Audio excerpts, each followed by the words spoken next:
দিব্যাংগ শিশুৰ শিক্ষানুষ্ঠান পাঠশালাৰ স্বৰাঞ্জলিত মন্ত্ৰী ৰঞ্জিত কুমাৰ দাস ব্ৰেইলত অভিধান প্ৰণয়নৰ বাবে প্ৰতিদিন গোষ্ঠীৰ স্বত্বাধিকাৰ জয়ন্ত বৰুৱাক ধন্যবাদ মন্ত্ৰীগৰাকীৰ এই প্ৰচেষ্টাই দৃষ্টিহীন শিক্ষাৰ্থীসকলক যথেষ্ট উপকৃত কৰিছে বুলি মন্তব্য মন্ত্ৰী ৰঞ্জিত দাসৰ শিক্ষা অনুষ্ঠানখনৰ দিব্যাংগ শিশুসকলৰ সৈতে মত বিনিময় কৰিলে মন্ত্ৰীগৰাকীয়ে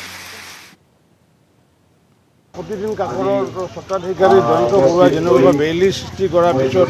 যেনেকুৱাকৈ বহু ল'ৰা ছোৱালীৰ চকুৰে দেখা নোপোৱা ল'ৰা ছোৱালীৰ বহু সুবিধা হৈছে ঠিক তেনেকুৱাকৈ আমি আগন্তুক দিনত যে আমাৰ অকল বজালি বুলি নহয় বৃহত্তৰ এই অসমৰ যিসকলে গুৱাহাটীত পঢ়াব নোৱাৰে অৰ্থনৈতিক অৱস্থা বেয়া তেওঁলোকৰ কাৰণে আগন্তুক দিনত এনেকুৱা এটা ভাল অনুষ্ঠান গঢ়াৰ কাৰণে প্ৰচেষ্টা লৈছোঁ আৰু মই সেইকাৰণে প্ৰত্যেক বছৰে ইয়াতে আহিও আছোঁ মই আজি নিজে মই শেৱালী বৈশ্য ডাঙৰীয়ানীৰ লগতে ৰঞ্জিত কলিতা